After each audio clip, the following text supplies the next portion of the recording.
الله أكبر.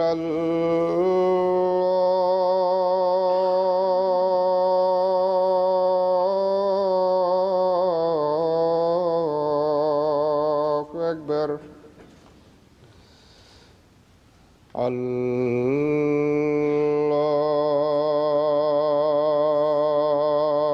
أكبر.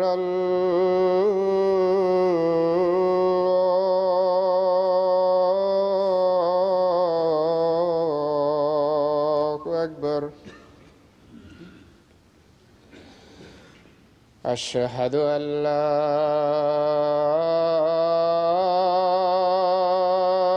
إله إلا الله.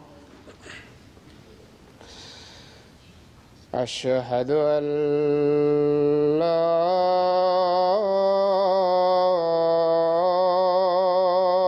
إله إلا الله. أشهد أن محمدًا رسول الله.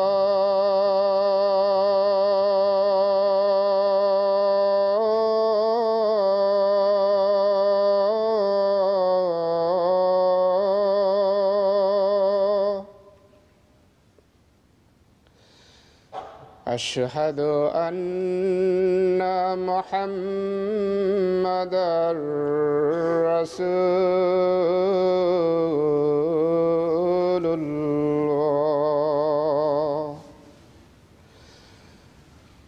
حي على الصلاة.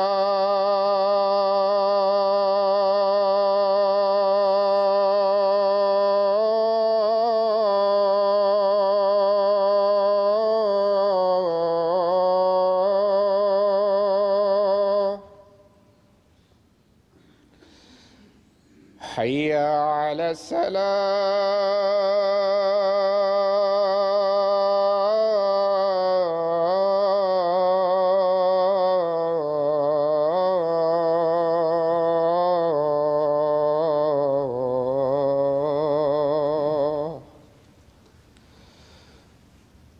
حي على الفلاح.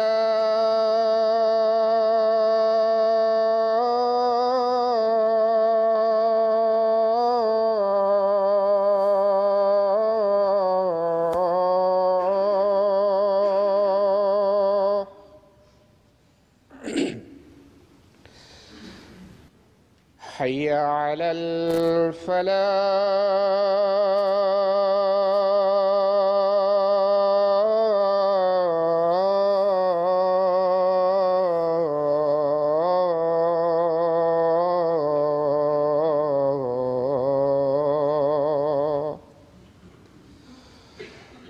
الله أكبر.